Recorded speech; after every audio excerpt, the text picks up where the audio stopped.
नमस्कार दोस्तों, मेरे चैनल यूनिक स्टोरीज़ बाय रुचि में आप सभी का बहुत बहुत स्वागत है। आज मैं आप लोगों के लिए लेकर आई हूँ महान लेखक मुंशी प्रेमचंद द्वारा लिखी कहानी आभूषण का भाग 1। दोस्तों, आई होप ये कहानी आप सभी को बहुत पसंद आएगी। बहुत ही अच्छी कहानियाँ होती हैं मुंशी प्रेमचंद जी की, जो कि हमें जीवन की जो वास्तविकता है उससे अवगत कराती है। तो चलिए बढ़ते हैं कहानी की ओर। आभूषणों की निंदा करना हमारा उद्देश्य नहीं है। हम असहयोग का उत्पीड़न सह सकते हैं, पर ललनाओं के निर्दय घातक वाक्य बाणों को नहीं ओढ़ सकते। तो भी इतना अवश्य कहेंगे कि इस तृष्णा की पूर्ति के लिए जितना त्याग किया जाता है, उसका सदुपयोग करने से हमें महान पद प्राप्त हो सकता है। यद्यपि हमने कभी किसी रूपहीन महिला को आभूषणों की सजावट से रूपवती होते नहीं देखा, तथापि हम यह भी कह सकते हैं कि रूप के लिए आभूषणों की उतनी ही ज़रूरत है जितनी घर के लिए दीपक की। शारीरिक शोभा के लिए तन मन को कितना मलिन, चित्त को कितना अशांत और आत्मा को कितना कलुषित बना लेते हैं, इसका हमें कदाचित ज्ञान नहीं होता। इस दीपक की ज्योति में आंखें धुंधली हो जाती हैं। यह चमक दमक कितनी ईर्ष्या, कितने द्वेष, कितनी प्रतिस्पर्धा, कितनी दुश्चिंता और दुराशा का कारण है। इसकी कल्पना से ही हमारे रोंगटे खड़े हो जाते हैं। इन्हें आभूषण नहीं, दूषण कहना अधिक उपयुक्त है। शीतला आज अपने गांव के तालुकेदार कुंवर सुरेश सिंह की नवविवाहिता वधू को देखने गई थी। उसके सामने ही वह मंत्रमुग्ध सी हो गई। बहू के रूप लावण्य पर नहीं, उसके आभूषणों की जगमगाहट पर उसकी टकटकी बंधी रही। वह जब घर लौटकर आई, उसकी छाती पर मानो सांप लौटता रहा। अंत में जो ही उसका पति घर आया, वह उस पर बरस पड़ी और दिल में भरा हुआ गुबार उसके ऊपर निकाल दिया। शीतला के पति का नाम विमल सिंह था। उनके पुरखे किसी जमाने में इलाकेदार थे। इस गांव पर भी उन्हीं का 16 आने अधिकार था, लेकिन अब इस घर की दशा हीन हो गई थी। सुरेश सिंह के पिता जमींदारों के काम में दक्ष थे। विमल सिंह का सब इलाका किसी न किसी प्रकार से अब सुरेश सिंह के हाथों आ गया था। विमल के पास सवारी का टट्टू भी ना था। उसे दिन में 2 बार भोजन भी मुश्किल से मिलता था।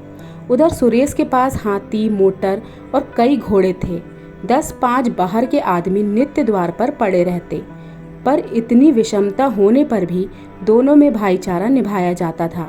शादी, ब्याह, मुंडन, छेदन, परस्पर आना जाना होता रहता था। सुरेश विद्या प्रेमी थे। हिंदुस्तान में ऊंची शिक्षा समाप्त करके वे यूरोप चले गए और जब वह लौटे तो संकाओं के विपरीत आर्य सभ्यता के परम भक्त बनकर लौटे। वहाँ के जड़वाद, कृत्रिम भोग, लिप्सा और अमानुषिक मादसता से उनकी आंखें खोल दी। पहले वे घर वालों के बहुत जोर देने पर भी विवाह करने को राजी नहीं हो रहे थे। लड़की से पूर्व परिचय हुए बिना प्रणय नहीं करना चाहते थे, पर यूरोप से लौटने पर उनके वैवाहिक विचारों में बहुत बड़ा परिवर्तन आया। उन्होंने उसी पहली की कन्या से बिना उसके आचार विचार जाने हुए विवाह कर लिया। अब वे विवाह को प्रेम का बंधन नहीं, धर्म का बंधन समझते थे। उसी सौभाग्यवती वधू को देखने के लिए आज शीतला अपनी सास के साथ सुरेश के घर गई थी। उसी के आभूषणों की छटा देखकर वह दुखी हो गई थी। विमल ने व्यवस्थित होकर कहा, तो माता पिता से कहा होता, सुरेश से ब्याह कर देते, वे तुम्हें गहनों से लाद सकते थे। शीतला, तो गाली क्यों देते हो? विमल, गाली नहीं देता, बात कहता हूँ। तुम जैसी सुंदरी को उन्होंने नाहक मेरे साथ ब्याहा। शीतला, लजाते तो हो नहीं, उल्टे और ताने देते हो। विमल, भाग्य मेरे बस में नहीं है। इतना पढ़ा लिखा भी नहीं हूँ कि कोई बड़ी नौकरी कर पाऊँ। शीतला, यह क्यों नहीं कहते कि प्रेम ही नहीं है? प्रेम हो तो कंचन बरसने लगे। विमल, तुम्हें गहनों से बहुत प्रेम है। शीतला, सभी को होता है, मुझे भी है। विमल, अपने को अभागिनी समझती हो? शीतला, हूँ ही अभागिन, समझना कैसा? नहीं तो क्या दूसरे को देखकर तरसना पड़ता? विमल, गहने बनवा दूं तो अपने को भाग्यवती समझने लगोगी। शीतला चिढ़कर, तुम तो इस तरह पूछ रहे हो जैसे सुनार दरवाजे पर बैठा है। विमल, नहीं, सच कहता हूँ, जरूर बनवा दूंगा। हाँ, कुछ दिन सब्र करना पड़ेगा। समर्थ पुरुषों को बात लग जाती है, तो प्राण ले लेते हैं। सामर्थ्यहीन पुरुष अपनी ही जान पर खेल जाता है। विमल सिंह के घर से निकल जाने की ठानी, निश्चय किया या तो इसे गहनों से ही लाद दूंगा या वैधव्य शौक से, या तो आभूषण ही पहनेगी या सिंदूर को भी तरसेगी। दिन भर चिंता में डूबा पड़ा रहा। शीतला को उसने प्रेम से संतुष्ट करना चाहा था। आज अनुभव हुआ कि नारी का हृदय प्रेम पास से नहीं बंधता, कंचन के पास से ही बंध सकता है। पहर रात जाते जाते वह घर से चल पड़ा। पीछे फिरकर कभी न देखा। ज्ञान से जागे हुए विराग में चाहे मोह का संस्कार हो, पर नैराश्य से जागा हुआ विराग अचल होता है। प्रकाश में इधर की वस्तुओं को देखकर मन विचलित हो सकता है, पर अंधकार में किसका साहस है जो लीक से जो भर हट सके। विमल के पास विद्या ना थी, कला कौशल भी ना था। उसे केवल अपने कठिन परिश्रम और कठिन आत्मत्याग पर ही आधार था। वह पहले कलकत्ता गया। वहाँ कुछ दिन तक सेठ की अगवानी करता रहा।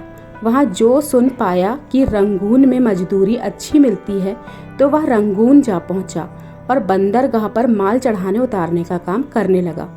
कुछ तो कठिन श्रम, कुछ खाने पीने के असंयम और कुछ जलवायु की खराबी के कारण वह बीमार हो गया। शरीर दुर्बल हो गया और मुख की कांति जाती रही। फिर भी उससे ज़्यादा मेहनती मजदूर बंदरगाह पर दूसरा कोई न था। और मजदूर थे, पर यह मजदूर तपस्वी था। मन में जो कुछ ठान लिया था उसे पूरा करना चाहता था। उसके जीवन का एकमात्र उद्देश्य यही था। उसने घर पर अपना कोई समाचार ना भेजा। अपने मन से तर्क किया, घर में मेरा कौन हितु है, गहनों के सामने मुझे कौन पूछता है। उसकी बुद्धि यह रहस्य समझने में असमर्थ थी कि आभूषणों की लालसा रहने पर भी प्रणय का पालन किया जा सकता है। और मजदूर प्रातः काल सैरों मिठाई खाकर जलपान करते थे। दिन भर दम भर कर गांजे, चरस और तमाकू के दम लगाते थे। अवकाश पाते तो बाजार की सैर करते थे। कितनों ही को शराब का भी शौक था। पैसों के बदले रुपए कमाते थे और पैसों की जगह रुपए खर्च भी कर डालते थे। किसी की देह पर साबुत कपड़े ना थे, पर विमल उन गिनती के 2-4 मजदूरों में से था जो संयम से रहते थे, जिनके जीवन का उद्देश्य खा पी कर मर जाने के सिवा कुछ और भी था। थोड़े ही दिनों में विमल के पास थोड़ी सी संपत्ति हो गई। धन के साथ और मजदूरों के दबाव पड़ने पर वह यह प्रायः सभी जानते थे कि विमल जाति का कुलीन ठाकुर है। यह ठाकुर ही कहकर उसे पुकारते थे। संयम और आचार सम्मान सिद्धि के मंत्र हैं। विमल मजदूरों का नेता और महाजन हो गया। विमल को रंगून में काम करते हुए 3 वर्ष हो चुके थे। संध्या हो गई थी। वह कई मजदूरों के साथ समुद्र के किनारे बैठा बातें कर रहा था। एक मजदूर ने कहा, यहाँ की सभी स्त्रियां निठुर हैं। बेचारा झिंगूर 10 बरस से उस बर्मी स्त्री के साथ रहता था। कोई अपनी ब्याही जोरू से भी उतना प्यार नहीं करता होगा।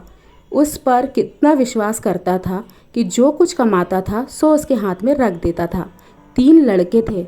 अभी कल तक दोनों साथ साथ खाकर लेटे थे। न कोई लड़ाई, ना बात, ना चीत। रात को औरत ना जाने कहाँ चली गई, लड़कों को छोड़ गई। बेचारा झिंगूर रो रहा है। सबसे बड़ी मुश्किल तो छोटे बच्चे की है। अभी कुल 6 महीने का है। कैसे जिएगा भगवान ही जाने। विमल सिंह ने गंभीर भाव से कहा, गहने बनवाता था या नहीं? मजदूर, रुपए पैसे तो औरत ही के हाथ में थे। गहने बनवाती तो उसका हाथ कौन पकड़ता? दूसरे मजदूर ने कहा, गहने से तो लदी हुई थी। जिधर से निकल जाती थी छम छम की आवाज कान में भर जाती थी। विमल, जब गहने बनवाने पर भी निठुराई की तो यही कहना पड़ेगा कि यह जाति ही बेवफा होती है। इतने में एक आदमी आकर विमल सिंह से बोला, चौधरी, मुझे एक सिपाही मिला था। वह तुम्हारा नाम, गांव और बाप का नाम पूछ रहा था। कोई बाबू सुरेश सिंह है।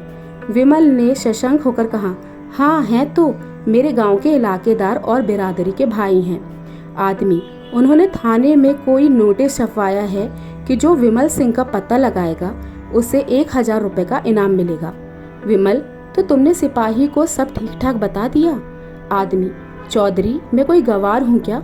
समझ गया था कि कुछ दाल में काला है, नहीं तो कोई इतने रुपए क्यों खर्च करता। मैंने यह कह दिया कि उनका नाम विमल सिंह नहीं, जसोदा पांडे है। आपका नाम सखू बताया और घर जिला झांसी में। पूछने लगा, यहाँ कितने दिन से रहता है? मैंने कहा, कोई 10 साल से। तब कुछ सोचकर चला गया। सुरेश बाबू से तुमसे कोई अदावत है क्या चौधरी? विमल, अदावत तो नहीं थी, मगर कौन जाने उनकी नीयत बिगड़ गई हो। मुझ पर कोई अपराध लगाकर मेरी जगह जमीन पर हाथ बढ़ाना चाहते हो। तुमने बड़ा अच्छा किया कि सिपाही को उड़नछाई बताई। तो दोस्तों, ये था इस कहानी का पार्ट 1। कहानी बहुत ही इंटरेस्टिंग लग रही है। आगे की कहानी हम पढ़ेंगे नेक्स्ट पार्ट में। तो तब तक के लिए नमस्कार।